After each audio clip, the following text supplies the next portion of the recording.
Bienvenido a Ajedrez Fácil. En este video vamos a conocer el mate árabe.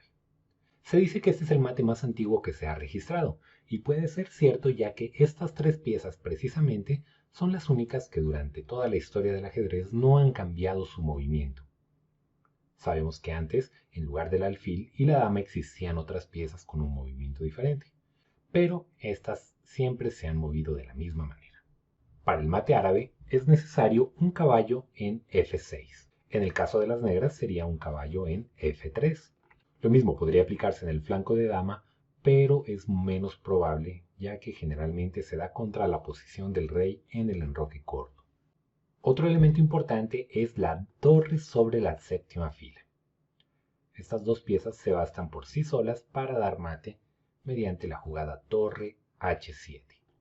El rey está en jaque y no puede salir a las casillas a su alrededor porque están cubiertas tanto por el caballo como por la torre. Además, el caballo cumple un papel importante adicional que es defender a la torre para que pueda llegar a esta casilla. Esta combinación de piezas resulta mortal en esta situación. Si tuviéramos un alfil y una torre tratando de darle mate a este rey, necesitaríamos una pieza adicional que nos colabore, sea propia o del rival. Pero el caballo y la torre coordinan muy bien para dar el mate sin otra ayuda. Otra posición que se puede presentar y también es muy común es con la torre desde la octava fila. En este caso necesitamos más piezas adicionales. Aparte del caballo en F6, vamos a necesitar que este caballo esté protegido con un peón, puede ser con un alfil, para que también le limite la salida al rey por H6. Es importante también aquí que las negras tengan un obstáculo que no les permita moverse a F7. En este caso, el mate se da con torre G8, otra forma muy popular del mate árabe. Vamos a ver algunos ejemplos en partidas reales. Tenemos aquí un ejemplo muy interesante del primer campeón mundial. Steinitz con negras ya tiene bien ubicado su caballo y la torre tiene una buena posición en G8, aunque debido a la acción de la torre de G4 no puede llegar a la octava fila. De allí que las negras deciden responder con una jugada asombrosa como dama H4. Si las blancas capturan la dama, recibirán mate en G1. Aquí el jugador de blancas decidió retroceder con la torre a G2 para defender el mate en H2. Pero las negras continúan con su plan de eliminar a la torre de la columna G. Juegan dama por H2, obligando a la captura con torre y pueden ya jugar torre G1 mate. Un ejemplo muy interesante con la torre trabajando sobre la columna en lugar de la fila. Otro ejemplo muy interesante, juegan las blancas y deciden jugar torre D7 con amenaza simultánea al caballo y de mate N8. Las negras reaccionan con torre G3. Si el rey se va hacia H4, entonces tras caballo G5 lo obligan a subir a H5 y recibirá mate con el peón. De allí que el jugador de blancas decida retroceder con el rey a H2. Pero en este momento las negras aprovechan para capturar este peón dando jaque y aprovechando que el peón de G2 está clavado. Tienen que mover su rey obligatoriamente a H1.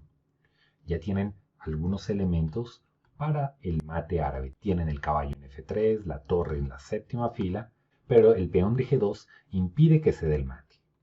Entonces las negras juegan en esta ocasión torre H3.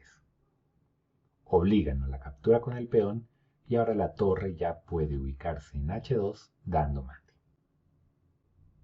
Vamos a ver este ejemplo. Acá no utilizan el caballo en F6 sino en G6 con la misma idea. Las negras juegan caballo G4 amenazando de momento a la dama. Las blancas se retiran realizando una jugada de defensa aparentemente inofensiva. Tras dama G3, las negras tienen la idea de dar mate en H2, pero las blancas juegan dama G8, sacrifican la dama con la intención de atraer al rey a la casilla G8. Una vez atraen al rey, juegan torre E8. Este rey, si vuelve por H7, recibe mate con torre H8 y lo mismo sucede si el rey pretende escaparse hacia el centro con rey F7. la misma jugada le da mate. Importante aquí la acción de este peón, evitando que el rey pueda bajar a E6 y al mismo tiempo defendiendo al caballo en su buen puesto. Vamos a finalizar con este ejemplo de una partida entre dos grandes maestros jugada hace pocos años. Las blancas juegan aquí alfil C5, con la intención de ganar la calidad, aprovechando que la torre en F8 se encuentra encerrada. Las negras continúan con caballo F3 y torre E5, atacando al alfil y al mismo tiempo dando espacio para que la torre pueda moverse si no es capturada. Las blancas capturan esta torre y no se dan cuenta que caen en una red de mate. Las negras juegan aquí dama H3. Si el rey blanco retrocede, tengo mate ya sea con dama por H2 o con dama por F1. Así que es forzada la captura de la dama. Pero aquí vemos la importancia de haber movido esa torre a E5, y es que sirve para trasladarse rápidamente a la columna H.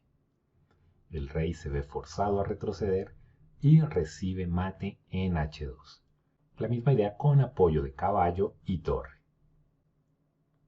Así como hemos visto en estos ejemplos, hay muchas partidas que finalizan en un mate árabe. Es importante que conozcas este patrón de mate para que busques aplicarlo en algunas partidas y también para que sepas prevenirlo cuando el rival está buscando esta configuración de piezas. Si deseas ver otras redes de mate, no olvides suscribirte y activar las notificaciones para que seas el primero en enterarte. Nos vemos en el próximo video.